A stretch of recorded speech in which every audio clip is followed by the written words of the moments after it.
Okay. A little introduction as to who I am. Steve's already told you a bit. I've been here since 2008, originally from Nottinghamshire. Spent a lot of time birding in Dorset and on Scilly, but originally from the Midlands, and then did lots of tour leading for quite a few years, but I have a young daughter, so I stopped tour leading to concentrate on seeing her. Both rarities committees, which has been interesting, learned a lot.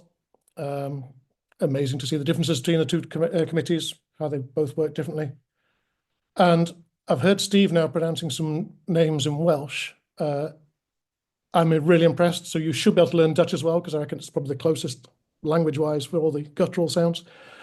So I've just translated these two books by Niels van Duivendijk, 1,000 pages bird information. If you've not seen them, they're worth checking out. I've got a couple of examples, but just to show you how I know Steve. Second from the right in this picture this is in the Gambia, December 2005. Second from the right is Steve, probably wearing a Liverpool baseball cap. Second from the left is me, wearing shorts and t-shirt. Steve was probably wearing jeans and a woolly hat on most days because it was only 35 degrees. Over my right shoulder, this is Niels van Duivendijk. So I met him the same time I met Steve. So that little triangle of how I know Steve and how I know Niels. I then moved to the Netherlands 3 years later, and Niels started writing these ID books and asked me if I would translate them for him. That meant learning Dutch to start with, which wasn't easy, but my ex-wife insisted that I pay every time I speak English. So I had to pay 10 cents per time, and that increased to 50 cents and eventually to €1 a time. And then she got rich and we got divorced. But I was then fluent in Dutch, which was a big help for translating the book. Just a couple of sample plates from the book. It covers all European breeding species and all vagrants that have been recorded 5 times or more. Doesn't do the whole of the Western Palearctic, but Niels is working on a 3rd book, apparently. So a 3rd book to cover the species he's missed. All the photos in the book are from Agami, or Agamis it looks there, who've also sent some photos for this evening's talk. It's an amazing database they've got there. A couple of examples here, white-tailed eagles on the left, greater spotted eagles on the right. So really detailed ID text, but he does it for every species: blackbird, magpie, black-headed gull, anything you want. Aging, sexing. So that's the ID handbook. So that's what I've been busy with the last couple of years. And now getting some more time to go birding in the field. Brief look at what we're going to talk about this evening. I'll talk about where the Netherlands is. I'm sure everyone knows that, but the last 4 weeks with the spectacled Eider being present, it's really jumped to everyone's attention. How to get here and away again if you want to. A few comparisons with the Dutch list and the British list. Then about some birding resources, things to help you if you're on a trip here. Birding by bike, you can't talk about the Netherlands without bicycles. And same goes for wildfowl, famous for its wildfowl. I'll then discuss a few favoured birding spots, a few hot spots, a bit about raptors, and then towards the end, Breskens, which is a place some of you will have heard of as a spring migration site. It's an incredible place. And then a bit about rarities, what's been seen here, what might turn up in Britain next. So this is the Netherlands, photo stolen from Google. Is my cursor showing it? To the south, you've got Belgium. This bit here is the province of Limburg. There are 12 Dutch provinces. This is Limburg, which is surrounded by Belgium, and then Germany, and Germany up the east side.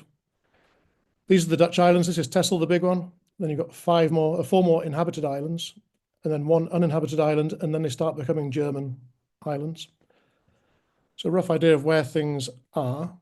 What's quite nice about the Netherlands is when you turn it 90 degrees anti-clockwise, you get an idea of what the habitat's like. This massive delta with the rivers. This, if you can see my cursor, this river coming in from what is actually the east is the Rhine coming in from the Alps, comes down here and breaks into the IJssel, which flows through into the IJsselmeer, which is what the Zuiderzee used to be. And you've got the Maas coming in from France, coming all the way through. And this is what we call our main delta area. But you can see the country as a whole is one big delta. Here are all the barrier islands, protecting the Dutch coast and the German coast. It's quite nice seeing it from that perspective. Must have been amazing hundreds of years ago as it was one massive wetland full of birds. Back to a slightly clearer map of the country now to point out a few things. There are 17 million people living in the Netherlands. It's a small country, but it's well populated. They're nearly all on this west side. So from The Hague up to Amsterdam. Of the 12 provinces, of course, the last one, Flevoland, was created in the 1930s when they put this dike across here and then drained the land to reclaim a new polder and created a new province. Getting around is pretty easy. The roads are very good. It's a very civilized country. It's a very busy country on the roads. The traffic jams are horrific. They had once, I think, 1,100 kilometers of cumulative traffic jam at one moment, one morning. The good thing is they don't tend to work on a Monday or a Friday. They work short weeks, so Mondays and Fridays aren't bad. Tuesdays and Thursdays can be busy. So it's a nice short week. The trains are excellent, really good train service. People complain about the trains here, as they do in all countries, but compared to my experience of British trains, the trains here are excellent. And it's all a very small scale. To get down from here in the southwest in Zeeland up to the northeast, it's 3.5 hours drive max. 25% of the country is below sea level. So that's a lot. So obviously the dikes are very important. Water management is very important. Where I live in Driel, which is roughly here somewhere, we have a huge sluice gate here by the river, just to make sure that if there's a lot of snow melt from the Alps at the same time as a storm surge from the west, they then put the sluice down and push the water into the fields here to make sure that Rotterdam doesn't flood if there's a sort of strong westerly wind. The highest point in the country is down here in Limburg, a heady 300 meters. We have no ski resorts or anything, but they do get more snow than the rest. If you're coming across birding, several ways to get here, including if you're coming for the spectacled Eider, which is on Texel, which is here. You can take the Channel Tunnel, which will bring you into Calais, and then drive from Calais to Den Helder. That's 5 hours drive. You can get the ferry into Rotterdam, Hoek of Holland. You can get a ferry near to Amsterdam from Newcastle. So you can leave from Hull, Newcastle, or Harwich, and you can get into various places along this coast. Obviously, you can fly. And you can get the Eurostar, of course, all the way from London to Amsterdam now in 4 hours, I believe. And then a good train connection from there to here. And a short ferry journey across to Texel. So that's a bit of a background to the country. You'll hear it referred to as Holland or the Netherlands. The Dutch use both names depending what suits them. Holland is technically just these two provinces. So from the top of Texel, I lost my cursor, top of Texel to about here is North Holland, and this is South Holland. So they call that Holland, but when they're playing football, it's easier to chant the words Holland with 2 syllables than it is to say the Netherlands or Nederland. So they use it to their advantages whenever they want to. They chop and change. They won't be offended if you call it Holland. So just to compare the lists, I've always been fascinated by lists and the differences between Britain and Holland. The British list there need 100 species more, but they follow a different taxonomy in Britain. So you've got the IOC taxonomy. The Dutch are slowly going towards it, but they're going to lose quite a few species because they quite like splitting species. So these yellow wagtails now, there are 5 species of yellow wagtail here, and all 5 are official species on the Dutch list. So starting at the top, you've got black-headed yellow wagtail, Veldegg.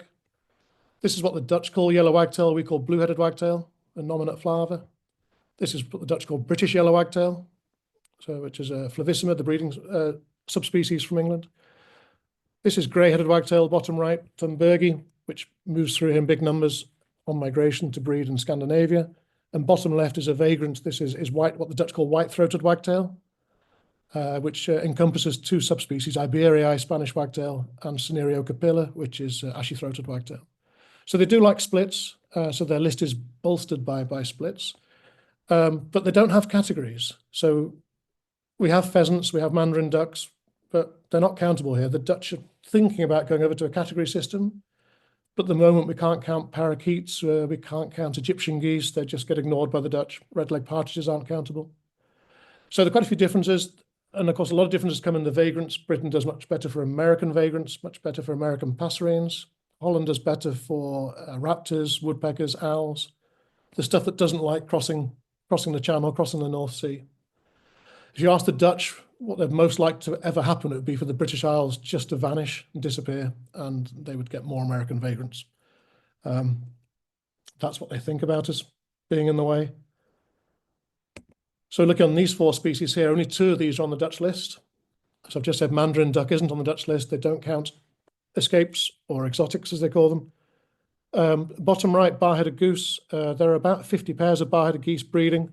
And if you're doing a Western Palearctic list, you would be allowed to count these for your list, but the Dutch don't count them. So the only 2 species they do count are ruddy shelduck in the top right and greater flamingo. Ruddy shelduck, historical records from probably 100 years or so ago, probably records that were genuinely wild. There are now feral populations in Germany and Switzerland, and it's really difficult to see what's wild and what isn't. So they give them the benefit of the doubt, and we get up to a couple of thousand molting here in the autumn. But the studies they've done show they're all from Germany or from Switzerland. One of the nicest things was greater flamingos. We have breeding greater flamingos escapes in Germany, and they winter in the Netherlands. And people just laugh about them. They don't take them seriously. And about 5 years ago, a bird with a Spanish ring turned up in amongst them. And all of a sudden, people realized that actually greater flamingos could get here. And maybe some of these birds without rings are coming from the Camargue or coming from Spain. So yeah, the 2 species, ruddy shelduck, greater flamingo, both countable if you come here. One thing about the Dutch is they're really, really keen on taxa. They don't want everything to be a separate species, but they want you to be aware of what the differences are. So they like identifiable taxa. So the top left obviously is a white wagtail. That's our common Albert wagtail here. Top right is a sinensis cormorant. That's our common breeding cormorant. This really white head and breeding plumage. Some carbo cormorants can show this extent of white, but in sinensis it's really, really common. And they have this different shape to the gular pouch, where the bill meets the face. The bottom right is one of the best. These are white-headed long-tailed tits, caudatus, which turn up in some winters. And on the left, this is the stone chat that we get here, which is the nominate rubicola. So quite different to the ones in Britain. These are, I think, from memory, these are more black and white than the ones I remember seeing in Britain. So the Dutch like to record everything. They're very keen on subspecies, species, taxa, which involves a lot of equipment. They are very keen on photographing everything. And this is, properly young birders now. These lads, 18, 19 years old. They've got bins, they've got scopes, they've got cameras, they've got thermal cameras, they've got sound recorders, they've got microphones, and they're probably on bike. So they really are kitted out with everything. And even if they don't carry a big microphone around, they usually have their sound recorder strapped to their shoulder. So when they're cycling or walking, they're recording 24/7. So passively recording to make sure nothing is missed. It's quite impressive, the sort of dedication to documenting everything. Yeah, it seems different to what it was in Britain, that this thing about carrying all the equipment possible. With that in mind, they've obviously got lots of information. So 3 of the main Dutch birding resources, or Dutch influence birding resources, would be these 3.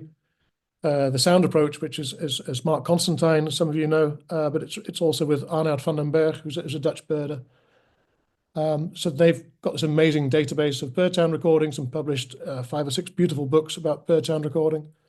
And Magnus Robb is part of that team. He used to live here. He's Scottish, lived here, now lives in Portugal. Long story. Top right, spectacled Eider, chosen from the Agami picture library. Agami is, I don't know if it's the world's largest photo library for bird photos, but it must be getting there. Just an amazing database of bird photographs, landscape photos. And as I said earlier, they contributed all the photos to the ID handbook, and they've contributed quite a few photos to this evening. And then here's Enocanto, run by 2 Dutch guys who decided to build a database to record as many bird species, subspecies as possible. And I think it says somewhere on here they have over 10,000 species of bird. 12,000 subspecies, and now they've branched out into bats, into amphibians. It's not really relevant for coming here birding, but it's an amazing database if you're going world birding, and I think it's great how a small country like the Netherlands can contribute something on a global scale to birding. I mean, it's used by so many people all over the world. So back at home in Holland, resources you could use for coming over here for a trip. A lot of you will know the magazine Dutch Birding. They also have a website, Dutch Birding. You can choose language at the top and select your language, change to English. As you know, most Dutch people speak excellent English. It was the hardest thing with learning the language was I would say something in Dutch and they'd keep on replying in English. But I got there in the end. There is free bird news here. On the left-hand side, you've got Dutch bird alerts. You can click on Dutch bird alert link here. And you get a link through to the bird news. And this is for the 5th of February. So every species mentioned here, mine's in Dutch, I'm afraid. Some great names. Pacific pearl diver is Pacific loon, whatever it's called now, Pacific diver. That's the pygmy cormorant below that, Siberian teal as well. Every pin is one of these birds. So if you click on the bird, it'll take you to the pin and you can get a little Google map of how to get here.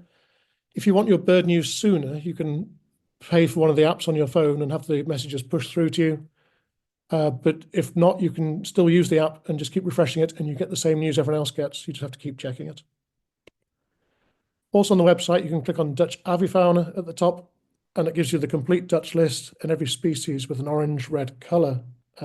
All records are listed, so you can see a complete database of all accepted rarities.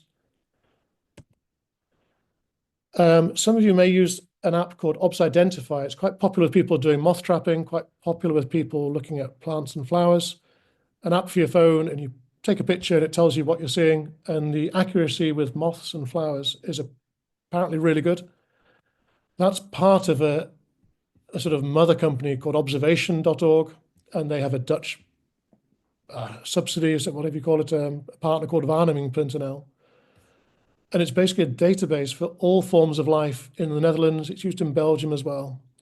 So there's fish, there's birds, there's flowers, there's mammals, everything. So if you're planning a trip and wanted to see a certain species of bat or flower, you can look everything up here, and it's all free. And basically you as the birder then populate their database. You go into the field, you see something, you save the record, it gets uploaded to the website, and within 15 minutes, it's visible for everyone to see. With a few filters to make sure that rare breeding birds don't get out. So if you go and select birds here, this is again the 5th of February, you can go and look at all the species in English again that have been recorded that day, starting with the mega rarities with the red circle, and down to the lesser rarities. So obviously spectacled eider is bird of the moment. So you can click on that and it'll show you the records of spectacled eider, and you can see who's seen it. Is there a photograph or a comment? The aging of the bird, the time it was seen, and you click on that, and there's the bird, Richard's sighting. You can click on Get Directions, and it'll take you straight to the bird, or take you to the closest point to see it. It's a really great database. And there are admins monitoring it, so occasional rarities sort of get claimed, which aren't as expected, usually because the AI has determined something rare when it wasn't. But it's a great database. If people are coming across the spectacled eider now, this is the place to get your bird news up to the minute. It's also used as your own database. So I just chose one species, Eurasian goshawk, clicked on some records from 10 years or so, and these are my records. And you can see them in a map format. There's all the goshawks I've seen in the Netherlands. Or close to home, you can see this is where I live. Ones I've seen here, local patch, near my daughter's school. So when goshawks are flown across, I'm waiting in the school playground. So it's a really great, just an amazing database. You don't hear people talk about it much, but once you get to use it and know it, it's really fantastic. The final resource that's really good is Trektelling, which is the website for migration counts, visible migration, nocturnal migration.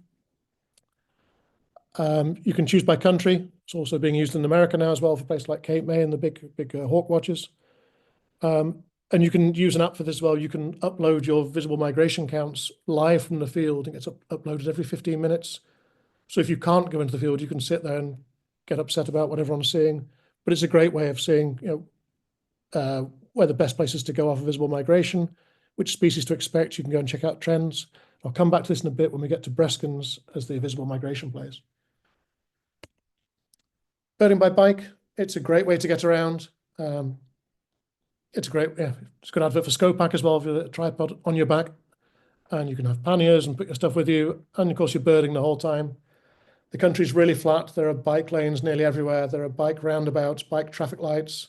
Basically, bikes rule, and because the car drivers are so used to cyclists, they have a lot of respect for cyclists. So you're not treated the same as on British roads. I'd hate to cycle on some British roads, but you're really treated with respect here, which is nice. Let's see if the video works. this isn't me. There's no way in a million years I could do this. No amount of paying money into a piggy bank could get me to do this. But apparently you can bird while cycling, hands-free, looking for birds on the island of Freeland. The advantage of being on a bike is, of course, you're out birding all the time, so you never know what might fly past. This guy isn't a birder, but this is a juvenile Sabine's gull about to fly in front of him. This was a day when the Sabine's gulls were flying right across the cycle path, as were the Pomeranian skuas. So you probably don't want to get hit by a Pomeranian skua while cycling. You can twitch by bike. The top picture is a twitch for a northern water thrush on Freeland on about its third day, so the numbers are decreased. And the bottom picture is a twitch for a possible Pallisus grasshopper warbler, which wasn't found. So yeah, you get your little Google Maps and you follow it to where the bird's supposed to be, and instead of finding all parked cars, you find a load of bikes just dumped, all from the same rental place. So they're all the same, they all look the same. So you have to find your bike back, which can be quite difficult. It's even more difficult when you all go to the pub in the evening because, again, they're all just piled up outside, look the same.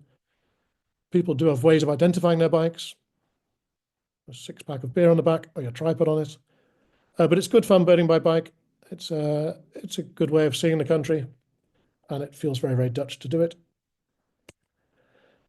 The first species group I want to talk about is probably one the Netherlands most famous for, the wildfowl. Start with the swans, 3 species, just like in Britain. This is the only picture I had of all 3 on the same picture. You'll notice with the photographs, the really good ones are from Agami, and then the not so good ones will be mine. But it's all 3 in one picture, I was quite pleased about. Buick swans on the left there, nice group of them. Buick swans are declining as a wintering species here, and apparently just wintering further north. So it's not that the birds aren't there, they're just not coming this far southwest due to milder winters. But apparently, I read a study today that there are fewer juveniles turning up as well. And so when the birds do turn up, a reproductive success is less each year. There are fewer juveniles making it. But they didn't know what the reason was for that. Hoopus one on the right with that more extensive yellow on the bill. They're pretty steady winter numbers. I think about 1,500 in the winter. And we have 6 pairs breeding as well. I'm not quite sure where they came from. If they were birds that were old and decided to stick around, or whether they escaped from somewhere, they didn't have rings or anything. So it's quite nice seeing breeding Hooper swans. It gives it quite a Scandinavian feel. Grey geese, probably the majority of geese you see are going to be grey geese. I will start in the top right. That's a group of greater white-fronted geese. We don't have Greenland white-fronted geese, like I heard Stephen mention Greenland white-fronts from Wales. We don't have Greenland white-fronts, but we have about 1 million greater white-fronted geese in the winter. Just before this talk started, they were flying over the house here at night. It's one of the things you hear every night here inland. But what a lot of people don't know is they started breeding as well. And we now have about 500 to 1,000 pairs of white-fronted geese breeding in the country. Either old birds, birds that got injured, birds that got shot. It's still legal to shoot geese here. So there is a small breeding population, which is quite weird when you see white-fronted geese in July. Bottom right, obviously grey-lag geese. That's our common goose. Far more common than Canada geese here. We have nearly 1 million grey-lag geese, I think it is, in the winter, and a couple of 100,000 breeding birds. But we get genuine birds from Scandinavia in the winter. The big photograph, these are bean geese, and I've included this photograph to show this bird in the middle, this one, is a tundra bean goose. And I've included it because Fred Fisser is our main goose ID expert. And he wanted to show this is what some tundra bean geese can look like compared to tiger bean geese. So it's a big looking bird. It's got a long bill, this sort of Hooper swan-like head profile almost, often quoted as being a tiger bean goose feature. But this is most likely a male tundra bean goose. And apparently, having translated the book, you can count the number of serrations on the bill is the difference between a tundra and a tiger. But you have to get pretty close.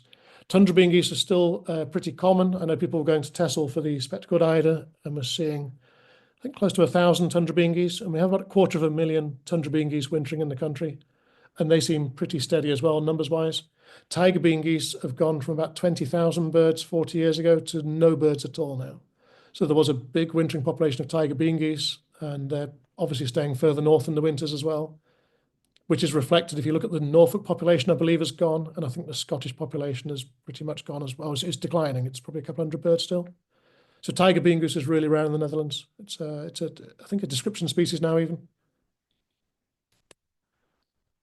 Another controversial species. This is a lesser white-fronted goose. You see the nice yellow eye ring, this white forehead blaze going up into the top of the crown, little pink bill, a darker back than a greater white-fronted goose, but not as dark as you'd expect on Greenlands, and less black on the underparts. The Dutch birds are from a Swedish reintroduction program into Lapland in the 1980s, where they put lesser white-fronted geese eggs underneath barnacle geese, and basically, the barnacles flew southwest to Holland in the winter, and the lesser white fronts obviously had been imprinted on, they flew with them. And there were about 100, 150 birds. They are declining still. But these are countable on the Dutch list because they think there might be some genuine birds still in the Swedish population. The same birds are now in Norfolk, and we're also in Yorkshire, and they're not countable in Britain. So oddly, perversely, you can come here for the Eider, see these and count them. I mean, yeah, if you're here, go and look at them. I think they're great looking birds. Whether you count them is entirely up to you, but they're nice looking birds. And we also get so many white-fronted geese here, the chance that we get some genuine lesser white-fronts is also quite high. Even though the world population is not doing great, we do get birds that haven't got rings from Sweden, which are presumably, or possibly wild birds. So they're the grey geese, the grey and the brown geese. We've got the black and white geese, the Branta geese. The most common of which is barnacle goose, again, getting close to probably 800,000 birds in the winter. So you get these massive, massive flocks, 50,000 birds in some flocks. Quite a spectacle, and obviously beautiful birds when you see them up close. The other Branta goose we get, I've sort of ignored Canada goose. It feels bad, but I've just realised I've not mentioned Canada goose, but we'll leave it at that. Dark-bellied Brent geese, if you're Dutch and follow the Dutch list, you can count 3 species of Brent goose. So you've got dark-bellied, which are these ones, pale-bellied, which are the ones that winter, I guess, on the Welsh coast and in Ireland, Northumberland, and black brant from Siberia and North America. So this is a nice adult dark-bellied Brent goose with quite a broad white neck collar, and next to it are 2 young birds with these white tips to the coverts, 2 first winter birds, more patchy looking and a smaller neck collar. So several thousands of those wintering here. 2 of the species you're looking for when looking through big flocks of Branta geese. One is, as I just said, black brant. So North America or Siberia, this big white flank patch. Not much contrast between the belly and what they call the neck sock. Dark back and this big collar. And the other one is red-breasted goose, which is, I don't know, one of my favourite birds. They're just so gorgeous.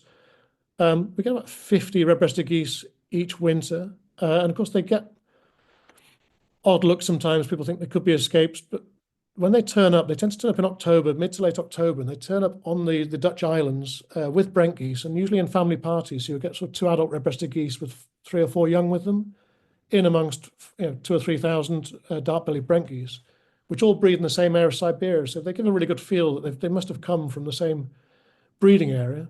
And then as the winter goes on, they just disperse. They leave the Brents behind and head inland and get into the barnacles. They get into the white fronts. And then by April, May time, they've all but vanished. Every now and again, there's an escape still wandering around with a colour ring, but most of them have gone again. One thing we're always looking out for are cold weather movements. There's a bit of a cold snap coming up the next few days, but the winters have been pretty mild the last few years. About 5 years ago was it the beast from the east when everything froze. Interesting about these 2 girls on the ice, I've got no idea where they were going, why they were going anywhere, which side of the tape they should be. They're not skating, but obviously Dutch people do enjoy skating. When you go to school here, you're not told to stay off the ice. You're told what to do when you fall through it. So there's this assumption that you are going to go on the ice anyway. And when you fall through it, you don't swim towards the light, you swim towards the dark, because that apparently is the hole you fell through. Which, seems sensible advice. I'm not recommending trying it. But when the weather does get cold, we get these great spectacles of big areas of frozen water, with a group of ducks keeping it ice-free in the middle. Here, a big group of tufted ducks, some coot, some common gulls, and a drake smew in flight at the back. And it just looks really beautiful, like a really blue sunny day. And you can hear the ice creaking as well. It's really special. That's one of Agami's pictures, whose name I've just realised I just missed off. That's one of Mark Hout's photos from Agami. A close-up photograph of a drake smew. And at the back of the flock here is a redhead smew with that white cheek patch and the red crown in amongst some tufted ducks. So we get big numbers of ducks in the winter. Another big surprise when I first came here was the number of greater scaup. There is a wintering population of between 50 to 100,000 greater scaup wintering on the IJsselmeer, so that's that big area in the middle. But they're usually right out in the middle, so it's only when it really freezes that you hope they sort of come closer to shore. But they do counts from aeroplanes, and sometimes when it's not iced up, they take a boat out there to count them. Just ridiculous numbers of scaup. Smew numbers are declining because they're staying further north again. Still about up to 5,000 smew in the winter, depending on how cold the winter is. Lots of goldeneye still, making the most of these ice-free areas. Same goes for goosander. Pretty common. They don't breed here as they would do in Wales, but they're quite common in the winter. Talk a bit now about Texel and the Wadden Sea and the other islands. So this is Texel, the big island here. This is the island of Freeland, which is a much nicer size to go birding on. Texel doesn't really feel like an island. It's big.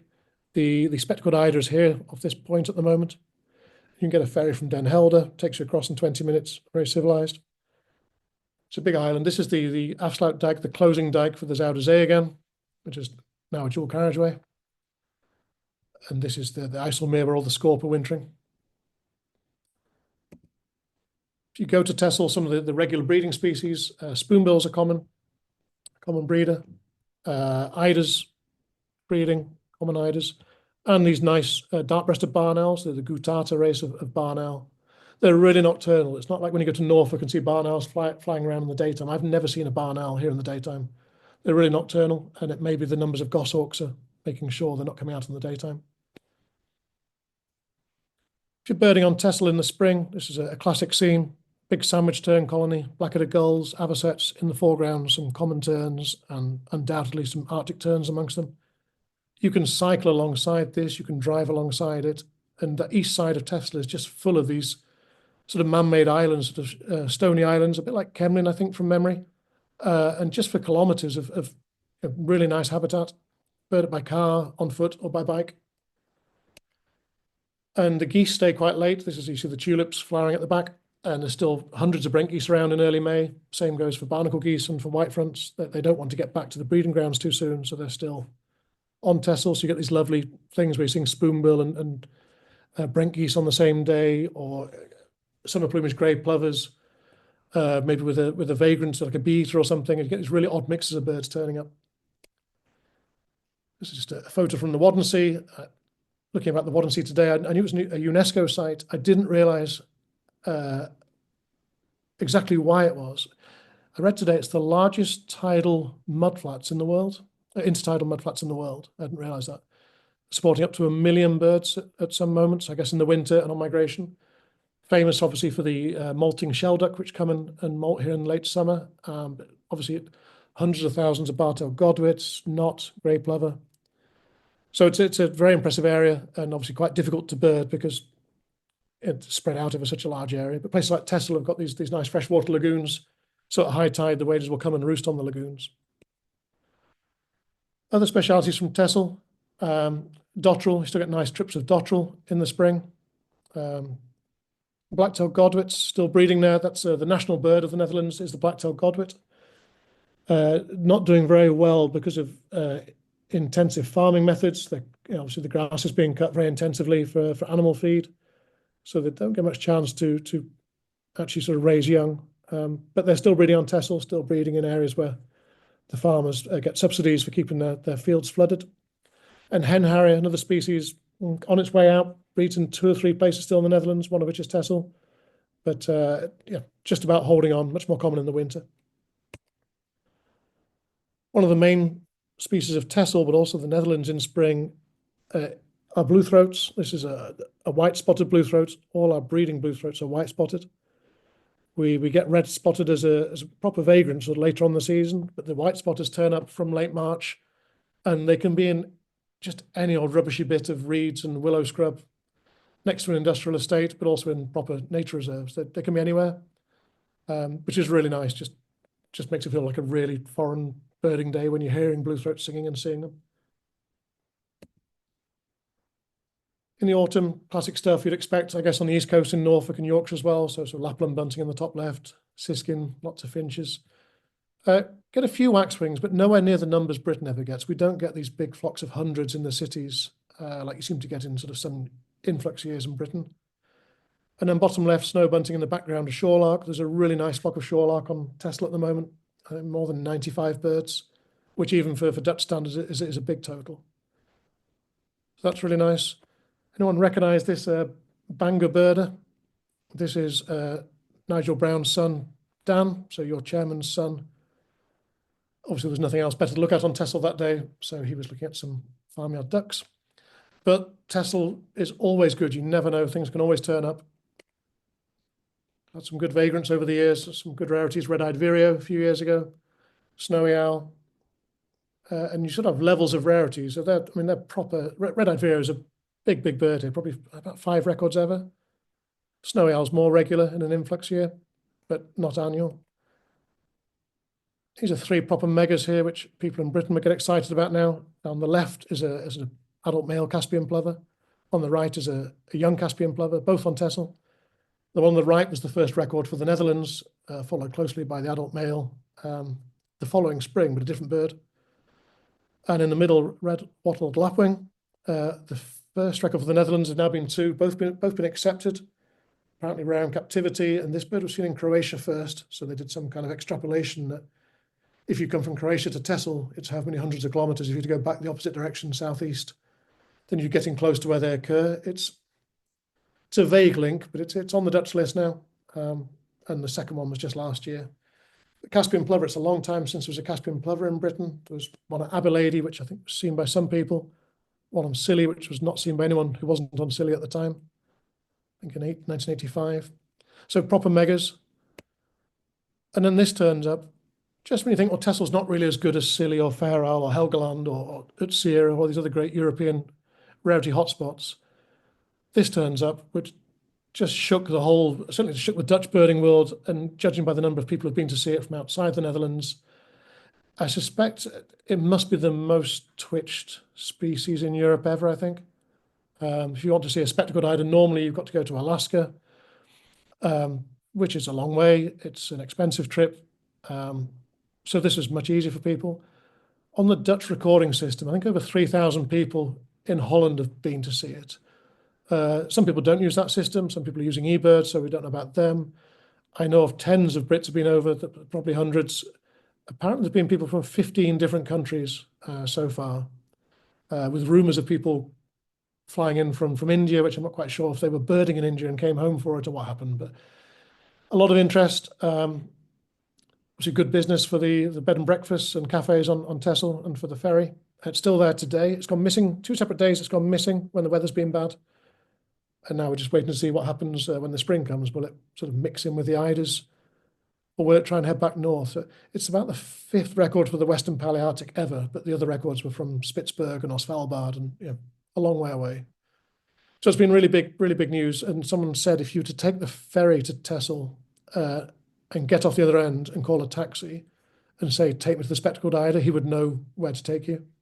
It's become that much of a celebrity. So yeah, that's been really exciting. Here's a video. It was found on a Monday. This is a video from the Saturday. So just an idea of the numbers that were there when the mist lifted. It's me nearly getting hit by a bike on another one. So that was a really exciting twitch. If you're on Texel, there are a couple of bird information centres offering advice, birding excursions, bins and scopes, bird information. This is my daughter here a few years ago. I see she's now admiring a pair of Swarovskis, so we need to have a word about that later. Or I need to Photoshop a pair of Zeiss bins on top. But it's a great place to go to. Up-to-date news, really friendly staff, free cup of coffee. One thing does happen on Texel, if you like bikes and you like birding, they do a 24-hour bird race, raising money for bird conservation on Texel. So we took part it a few years ago. Just so you know, the guy on the right, Berto, is properly a professional cyclist. And the tall guy is really good as well. And this guy was really nice, and he sort of stayed with me at the back, and we cycled around together. And we saw 150, 155 species. So to give an idea of what you might see in a weekend in May on Texel, we saw 155 species in 24 hours by bike. It's that bird rich. It's really good. So if you fancy doing that, sign yourselves up. Moving on to Lauwersmeer now, which is in the north. So that was Texel. Lauwersmeer is here. So you've got the city of Groningen. Lauwersmeer is here. So you come onto this map. Here's Groningen again. Here's Lauwersmeer. And there's a wetland here, south of Groningen, which is also important, which I'll come to in a minute. When it's cold in the north, the sea can freeze, which is exciting. Birds are going to be pushed around. This is actually the sea frozen up. Big flocks of barnacle geese there, tens of thousands of barnacle geese wintering, roosting. A couple of species to look out for. Hooded crows become really rare. When I first came here, there were probably 500 hooded crows in the country. They're now down to about 5. Again, just staying further north with the milder winters. Bitterns doing fine, booming, I think 600 booming birds, and also possible in the winter. That area in the spring's good. There are several areas of breeding black terns. Montagu's harriers are still breeding, 60 pairs, occasional pair of pallid harriers amongst them. Corncrake is still breeding in a couple of places. Snipe, a couple of places, not many. And Gargany, Gargany still doing okay. Hundreds of pairs of Gargany. So it's lovely, these marshes in the spring, you go out in the evening or at night, and there might be spotted crake calling, there'll be Gargany calling, lots of frogs. It feels really, really exotic. Ruff, I didn't have a better picture of ruff here, some ruff in flight. Ruff don't breed in the Netherlands anymore. They're extinct as a breeder, occasional breeding record. But they're also not stopping here anymore either. There used to be, I believe, about 50,000 ruff stopping here on their way to sort of Scandinavian breeding grounds. And that's dropped down to about 10,000. And they're now stopping over in Eastern Europe. So I'm not sure what the reason is exactly, but they've just moved their migration to the east by several hundred kilometers. So they're still common, you still see them, but the numbers are fewer than they were. There was a sound recording to go with this, but we tried that and it didn't play. This is a marsh warbler, so one of my favourite birds here, which quite a rarity in England still, or in Britain. Marsh warblers, we have lots of marsh warblers still, 70 to 100,000 pairs of marsh warblers. You can be driving along here and just hear them singing as you're driving along. You can go to B&Q and there'll be a ditch at the side of B&Q and there'll be a marsh warbler sitting in it. So that's it. Sure the recording's going to work.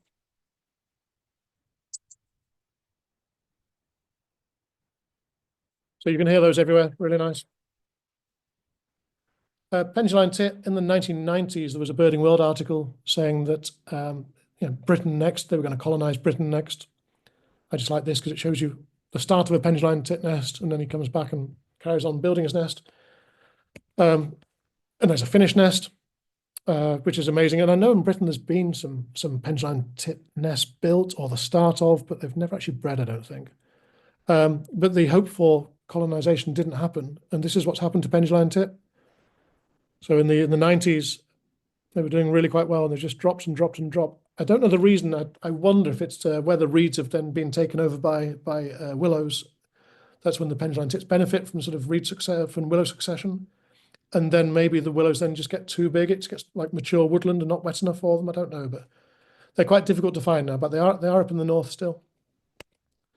Two other species that people might not realize breed in the Netherlands. Whiskered tern first started breeding about 5 or 6 years ago. That wetland I showed you to the south of the city of Groningen, there's about 30 plus pairs breeding there now in a black-headed gull colony, and black-necked grebes as well, and Gargany. It's like a really nice wetland, definitely worth a visit. And occasionally a pair of white-winged or white-winged black terns will be in amongst them as well, so they nest occasionally. Spotted crakes and Balon's crakes. I know in North Wales there were some Balon's crakes a few years ago. I think the same year we had a big influx here. Same year, and then following year, far fewer birds again. They seem to fluctuate. They love these recently flooded areas where they've just set up a new nature reserve and just flooded it. And they seem to do really well from those newly flooded areas. And after a couple of years, the vegetation takes over and the numbers drop down again. But up to about 50 birds singing some years. Spotted crake, maybe 150. But again, they fluctuate. But the north is a good place to hear them and see them. Same area, but in the autumn, it's a really good area for blackstalks. Several hundred blackstalks here in the autumn. In the middle, the 2 juvenile broad-billed sandpipers. pretty much guaranteed to get these big wader flocks offshore from Lauwersmeer. And I mean big flocks of 5,000 curlew sandpipers and 50,000 dunlin. So it's a question of looking through them all, but it's a good place for broad-billed sandpiper. And Caspian tern, we get a nice autumn build of Caspian terns, maybe 100 to 150 birds in the autumn. I'll start with the bird on the right first. That's a juvenile black tern. Black terns breed here, about 1,000 pairs, and a lot of them breeding on these artificial floats they put in the ponds for them. But when I first came here, there were 100,000 black terns coming here to molt in the autumn, so late summer, early autumn. And they were molting and roosting around the IJsselmeer. They've dropped down to 10,000, so again, a huge drop. And I think, again, the population's molting somewhere else, but I'm not sure there's actually a genuine decline in population as well, if they're just still breeding somewhere, because that wasn't the Dutch population molting there. Eastern European breeding population that's just staying closer to home when they molt. So you still see them, and lots of juveniles around, but not the numbers there used to be. On the left is a gull-billed tern. I didn't realize this, but there used to be a population in Denmark. There's now a small population in Germany. And that population, or some of them, come to Holland, 2 sites in the Netherlands, to molt in the autumn. And about 40 or 50 birds. And so the juveniles come with the adults, and they specialize in these. So obviously the Netherlands, especially north of Amsterdam, is famous for its bulb fields. And the way they deal with pests in the bulb fields is they flood them in late summer, early autumn. So they just inundate all the fields with water to get rid of nematodes and any other sort of pests that are there.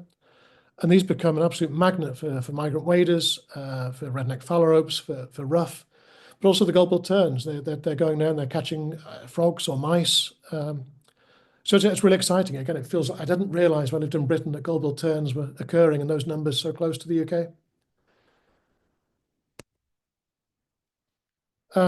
Bit about Flevoland. So Flevoland was formed, as I said earlier, by reclamation. This is all Flevoland. Again, that's the dike they closed off. This is the IJsselmeer. This was the Zuiderzee. So it's the newest province. It's this big wetland called the Oostvaardersplassen, which is the first place where white-tailed eagles bred in the country. But a lot of wetland birds again. It's another great, it's very close to Amsterdam. You've just got a layover if you're going further afield and using Schiphol as a hub. It's a great place for a day's birding. Great reed warblers still breed, as do little bitterns, bearded tits still doing well. Great reed warblers are dependent on mature reed, as are little bitterns. So not your normal Phragmites, they want proper thick reeds. And the problem is with the numbers of grey-lag geese. Grey-lag geese love nothing better than eating emergent reed. So they keep eating the reed and never gets a chance to grow. And great reed warblers are suffering because of it. So there's some projects running now where they're fencing off big areas of reeds to allow the reeds to grow, to keep out the grey-lag geese, and to benefit great reed warblers. And there are a couple of hundred pairs of great reed warblers at the moment. So they're stable, but they're getting a bit of support as well. Little bitterns breeding, a handful of pairs. This is a female little bittern. 2 big success stories, which I think has been mirrored in the UK as well. On the left is a first winter Caspian gull. On the right, a little group of great egrets. Caspian gulls, obviously the identification knowledge increased in the 90s with great papers by Martin Garner. But they've definitely increased as well. I mean, yeah, you'll see in a minute in a chart of, this is Caspian gull breeding territories. So we're up to nearly 170 pairs now. From nothing, and there were people really looking for them in the early 2000s in these years here. So they're breeding on islands in the IJsselmeer, they're breeding on breakwaters in the IJsselmeer, and they're really dominant as well. If you go to the local rubbish tips where you're still allowed in, they dominate the rubbish tips. We don't have many great blackback gulls inland, so they're really ruling the roost on the rubbish tips, and probably on the breeding sites as well. So they're doing very well. And this is great egret, which again, I think now they're breeding in Britain as well. They've just exploded here. It's easily the most common egret, and we get a winter roost of I think of 1,000 birds in one roost. So very common when you're driving around the country to see great egrets dotted around. So yeah, 2 decent success stories. Other breedings, one breeding species, white stork, is breeding. They were introduced as well. So some of them leave, some don't. So you can see white storks all year, but in the summer there are hundreds of pairs. This is not from the Netherlands, this photograph, it's from Bulgaria. shown by there being a Spanish sparrow underneath the white stalk. Has occurred in Holland, but not that one. Redneck phalaropes turn up in the spring in Flevoland, also in Lauwersmeer, also on Texel. A nice kind of breeding bird occasionally. This is obviously a male, because the males in phalaropes are brighter than the females. Sorry, the females are brighter than the males. This is a female. And quite a few jubs in the autumn as well. Aquatic warblers is quite a nice one to compare with the UK.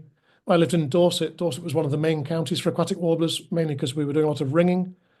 Aquatic warblers now become really rare in Britain. It's declining as a breeding species in Eastern Europe. And nearly all the Dutch records are site records in the field. They're not ringing records. This one is, I think, and one here, some here are, but a lot aren't. So I know obviously in South Wales, they used to be fairly regular at Kenfig, I think. And they used to be regular in Cornwall, and they've just become really rare. They're still occurring here in reasonable numbers. This is the last 5 years, there are 65 records. So maybe some overlap, but 65 records in 5 years. The one thing I want to focus on is this red square here, which is the south point of Flevoland. So there's a good young bird that moved there and didn't really know where he was going to go birding, but he found his local patch there, and he found some sort of reedy ditch and decided that if aquatic warblers were occurring in sort of reedy ditches here and here, then they should also be occurring here. And this has now probably become the best place in the country to see them. He's found them every single year since. He's had 3 or 4 in a day. And it just sort of shows that sort of determination of this. I don't know, there's a whole team of young birders here just trying to do. It's sort of like still a bit of pioneering almost. And they're really clued up on bird sounds. So aquatic warbler sounds subtly different to sedge warbler. So they've clued in on the sounds. Aquatic warblers respond really well to pishing. If you're pishing birds, making sounds, and they come and have a look at you. So he did that, and he's put a new hotspot for aquatic warbler on the Dutch map. The title at the top there, Onze Huismus, is our house sparrow. That's how the province of Flevoland see the white-tailed eagle as being their house sparrow. They're very proud of it. They first bred in 2006, and we now have 36 pairs in the country. So, and they've not been introduced. They've spread of their own accord, come in from Germany and from Scandinavia. Winter birding in Flevoland on the right, rough-legged buzzard. You recognise on the left a flock of stock doves, wood pigeon, but also just here there are a couple of peregrines coming through the flock. So it's a good county for seeing peregrines, merlins, hen harriers. Long-eared owls, still breeding in big numbers, but in the winter get even more, and they sit in really silly places like silver birch trees, where they're not very well camouflaged. The one on the right is slightly better camouflaged, but enjoying some sun. Woodpeckers, obviously Rhinex on the British list, but the other 3 aren't. Middle spotted woodpecker, I'll show you in a minute, is doing really well. Greater woodpecker, about 7 records for this century, but mainly in the east of the country, and it's been a while since it's been one. Black woodpecker is fairly stable, 700 to 1,000 pairs according to the Dutch BTO.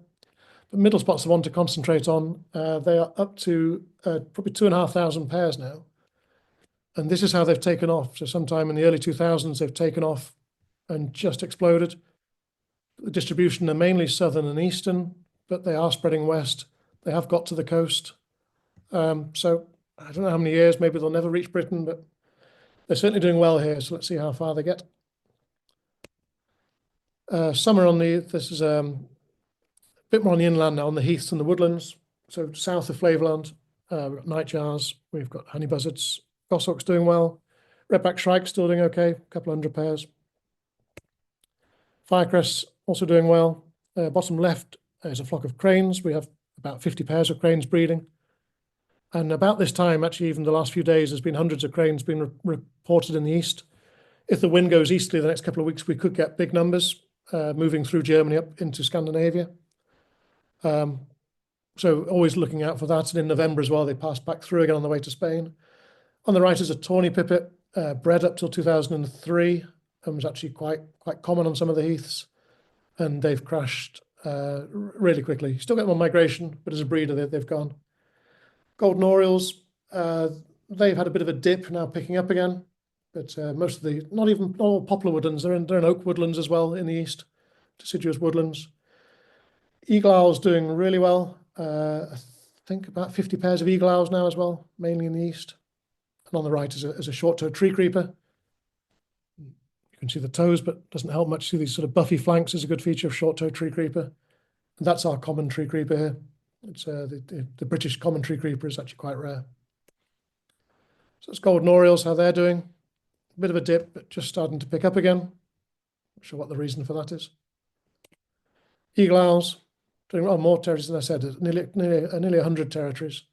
They're doing really well. Sunbirds released into Germany, which have supplemented this as well. But they're clearly doing well, especially in a country where we don't have sort of cliffs and things where they can nest. We don't have much eagle habitat, so a lot of them nesting in trees in the forest.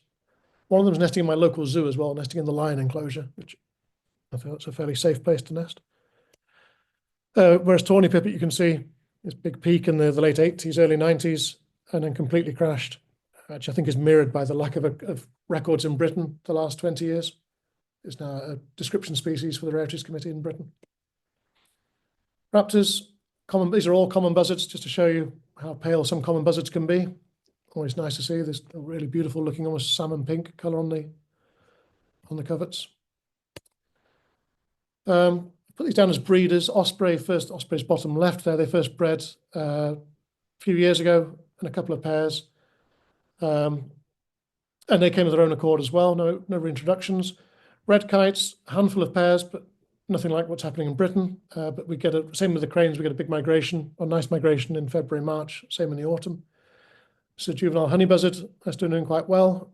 They don't like breeding close to goshawks, which I think might be the same in Britain as well. So they tend to avoid goshawks. Goshawks like eating honey buzzards. Short-toed eagle, not as rare as it is in the UK. We have 5 to 10 birds most summers, sometimes 3 or 4 together. So who knows, they may well breed one year. Rarer raptors. The middle bird here is a greater spotted eagle. We have about 80 records of spotted eagles, either greaters or lessers or hybrids. This is a greater. You can see it's got 7 fingered primaries, and that long P4 is long and pointed. It's a good greater spotted eagle feature. On the left is a griffon vulture. No longer a description species. They've become so common, sometimes groups of 40 or 50, just showing that bit of water between the continents, France and Belgium and Holland and Britain is such a game changer. And in black-winged kites, which I know there's been 2 British records now, there are now 70-odd records of black-winged kite, as you'll see on the next chart. The top chart is the records of griffon vultures, so a few old records, and then they've just rocketed here. And then black-winged kite, 1 record in the 70s, a couple of records in the 2000s, and now just gone crazy. They even built a nest in Belgium a couple of years ago. They built a nest on a pylon. It didn't breed, but probably a sign of what's to come with black-winged kite. So I suspect there'll be more British records of those. Onto Breskins. Some of you may have heard of Breskins. It's arguably the best visible migration place in Europe in the spring. If you can see my pointer, Breskins is on this point here. So it's in the province of Zeeland in the southwest. And the idea is that birds coming out of France and Spain for the winter are coming up this way. They're following the coast, preferably with an easterly wind, is pushing them this way. And they get to here and they don't know what to do. So this is Breskins again here. So they're coming this way, coming up from the south, the southwest. They get to here. They're not sure about the water. But they don't really want to go southeast either. So they have to make a choice, and some jump across, some come this way. But you get a real concentration here. I was talking to one of the guys, one of the main Vismig counters there earlier, and asked him what the best days were. And he's told me the best single day that 159 species, but from that one spot in one day, of which 125 are actually actively migrating. So there were presumably things like mute swan, or I don't know, Canada goose or something sitting on a pond they could see. But 125 species were migrating. And the best day they've ever had, there was nearly 400,000 birds in a day, where they had 380,000 meadow pipits. So they get these ridiculous days in the spring. Obviously, you have to have a lot of bad days probably to get the really good days. But I don't think there's anywhere else in Europe where you get that number of passerines. There's obviously great places for raptor migration, but passerine migration, but they also get terns and waders, raptors, herons. I'll show you in a minute. They get these really varied species lists. before I talk about those, Kentish plover still breeds near Breskens, a couple of hundred pairs of Kentish plovers throughout the country, but declining. You can see here, dropping down, maybe a slight increase. This is Breskens here again, so they're quite common in the Delta and also on the islands. These are Breskens specials, turtle dove, purple heron, and European bee-eater. Obviously, turtle doves, like everywhere, declining rapidly. Purple herons breed here. We have a couple of colonies of purple herons. And bee-eaters, again, like the UK, breeding sporadically and probably more frequently. This is turtle dove, the breeding statistics from Sovon, the Dutch BTO. Yeah, sad to see, really. Same picture everywhere. Turtle doves on migration. Breskens has a record count of, I think, 700 birds in a day. That's about 30 years ago. And since the turn of the century, there's not been a day with more than 50 in a day. And sadly, decreasing each year. These are purple heron colonies, a couple of big ones here and there. So birds from Breskens are probably heading towards these colonies. As you can see, purple herons are doing quite well, increasing. Just nice to have some positive news after the negative news. Just a quick look at some of the best days from Breskens to give you an idea of what you might expect if you can read this. 19 purple herons, a Benelli's eagle, 7 hen harriers, 1 pallid, 1 Montagues, lots of Wimbrel, 400 plus yellow wagtails, 15,000 meadow pipits, sitting Stickler, Crested Lark, Caspian terns. There's another day with a black stork, more pallid harriers, hoopoe flying past, 2 serins, Golden Orioles. And you see a nice diversity. And on a day in May with even more diversity, 37 purple herons, 15 turtle doves, 300 plus common sandpipers, a few harriers, 181 marsh harriers, a booted eagle, 269 kestrels, 19 hobbies, 1,042 grey-headed wagtails. So really, really varied list of birds. So it's a great place to be. You never know what you're going to see. It's quite intense. You're not allowed to talk when you're there. You have to go and stand at the back. Crested Lark, a species that people used to associate with the Netherlands. So it's a vagrant now, not annual at all. Down to only 100 pairs left in 1997, and now it's not annual, last bred about 10 years ago. People say it's due to the loss of habitat. This is the last breeding pair of Crested Larks. If you can see my cursor there, this is a train station and a police station, and they were breeding somewhere on the railway sidings. So maybe more to do with food than available habitat. And you can see there, that's the decline of Crested Lark. So probably don't expect many of those in the near future in Britain. They've declined. I think they've gone from Germany as well. They've gone from southern Sweden. And now last bit about rarities. I'm not sure if you can see this video, what the rarity is. This is a friend of mine waiting for something. This branch has been put here on purpose for the bird to come and sit on. Not sure if it's identifiable for you. This is the first record of the Netherlands of Siberian rubythroat on a housing estate, which stayed for a couple of weeks.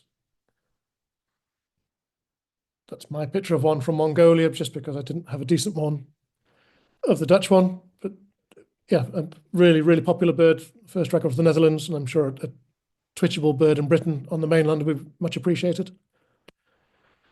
Same goes for one of these. I guess there was one in Kent in 1998, was the last twitchable British bird, but the one before that was the Stoke bird that most people saw if you were twitching then.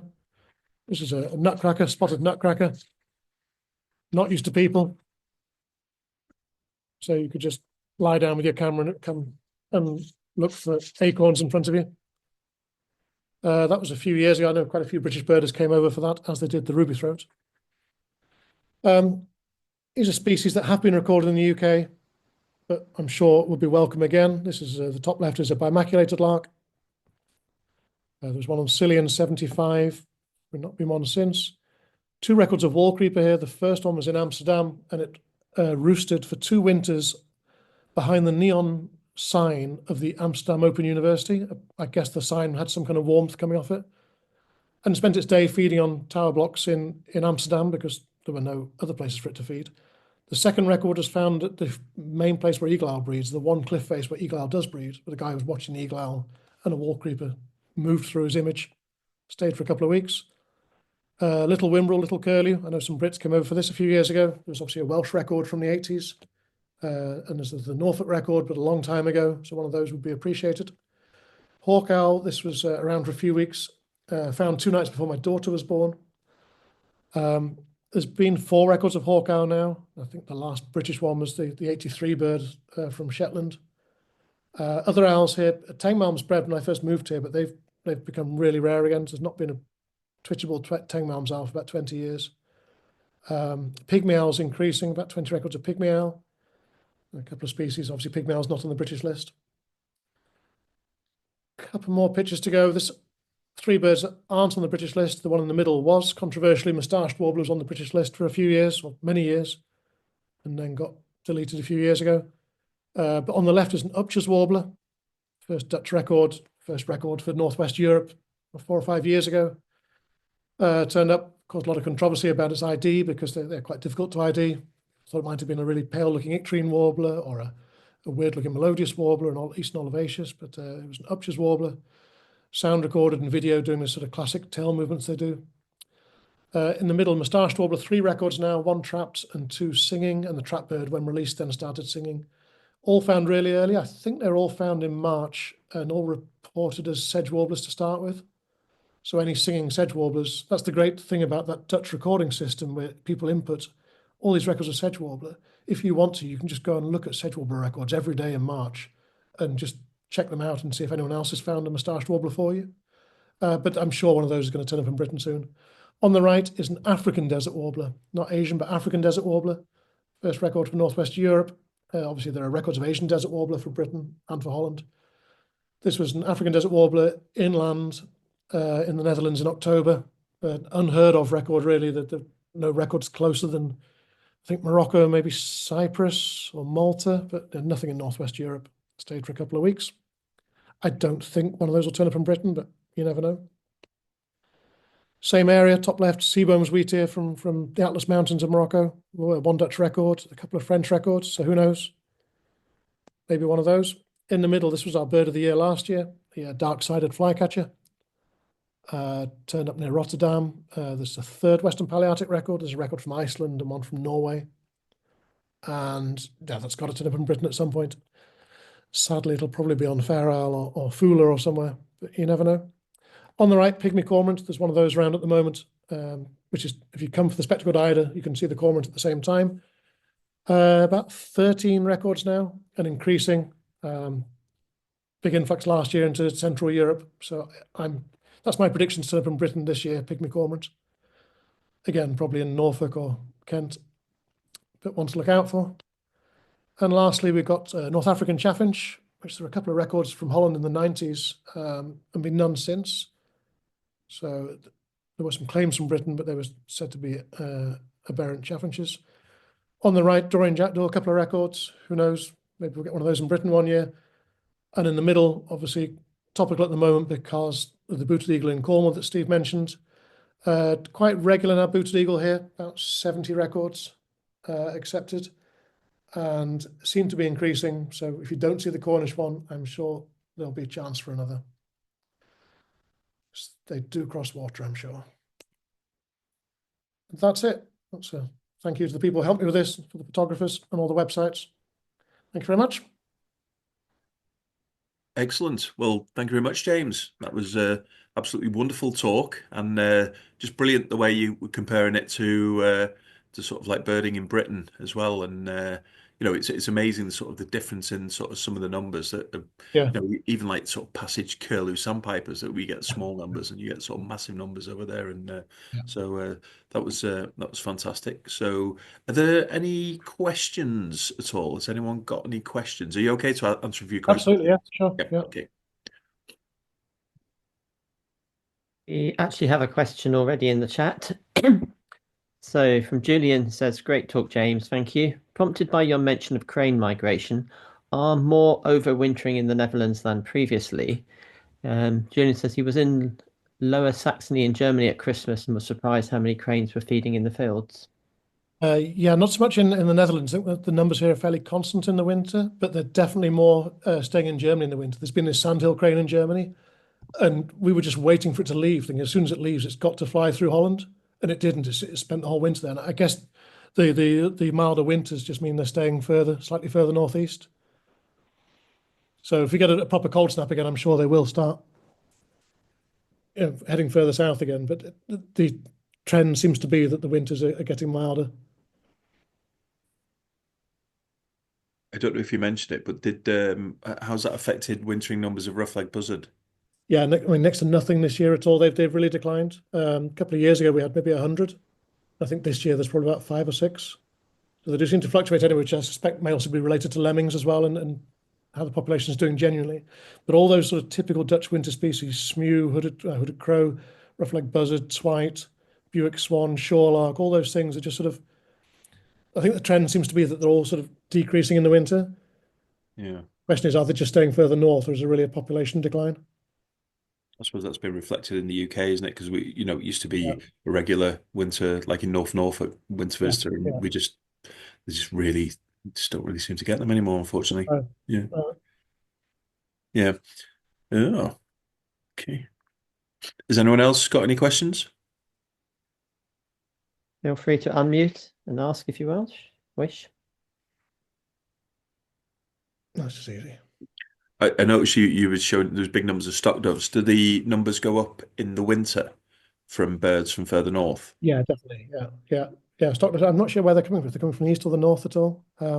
We don't get things like that massive. Like in southern England, it's massive wood pigeon migration in early November. Yeah. We get tens of thousands of wood pigeons. We don't get that. There are still lots of wood pigeons, but I don't. It just doesn't stand out here at all. They're spread out across the country, and not congregated at all.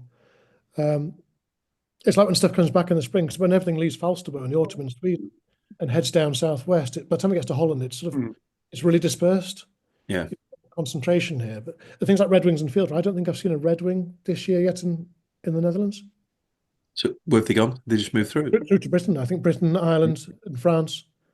Plenty of fieldfare around, but the redwings, like I can go like weeks without seeing them. I mean, it probably doesn't help from sitting inside, but they generally have gone further. Same with chaffinch as well. Like all these big flocks of chaffinch going into Ireland. I think traditionally these places were 2 or 3 degrees warmer than the Netherlands in winter, so they don't take the risk of staying here. They just go further. Yeah. I went to Estonia recently, and they were going on about one of the first spring migrants there is stock dove, which I thought was a bit strange. But then again, it's like obviously it's a lot colder there in the winter, and they obviously move out. And so I suppose that could be as you say, your birds coming from the east, really, sort of further northeast. Yeah. So you go to Iceland, like that they wait for the first golden plovers to come back. And the first migrant to return in Iceland is golden plover, isn't it? Oh, is it? Yeah. It's not the passion, it's the breeding lady.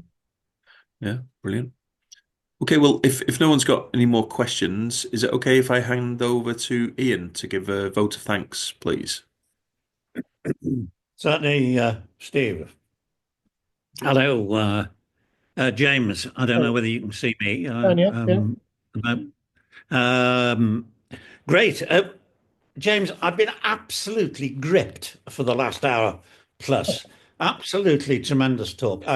I've loved every minute of it, and for all sorts of reasons. It started off so well with your introduction to the Netherlands. For a country which is hardly spitting distance from the UK, my own knowledge of it and number of visits has been so few and brief that it was fabulous to learn so much more in that time. I've always been tremendously aware of how involved the Dutch were with bird watching, and right from the very earliest days of the British Bird Fair, there was a tremendous Dutch presence, and all of those resources that you mentioned, like the sound side, Trek Tellen, and the Zeno Zanto, fantastic things that have just been there for years and years. I don't make enough use of them these days, but that's my level of birding at this stage. It was a delight to see the book of Neil's that you'd translated. I remember Neil's first book, and there was not a single picture from beginning to end. But by heck, there was a heck of a lot of information. My word, but it was a delight to see. And Niels is a great chap. I was very fortunate to spend a week or so up in Vardo with him some years ago. So it was really great to see that, and excuse me, and for it to also underline my experience with Dutch people.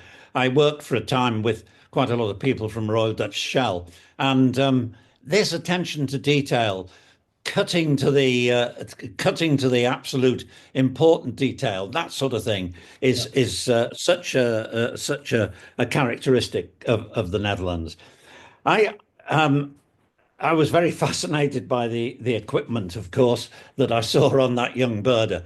But I remember, you know, from the first introduction of extra equipment, things like sticks to support your binoculars on, which was, I seem to remember, a bit of a Dutch thing some time ago.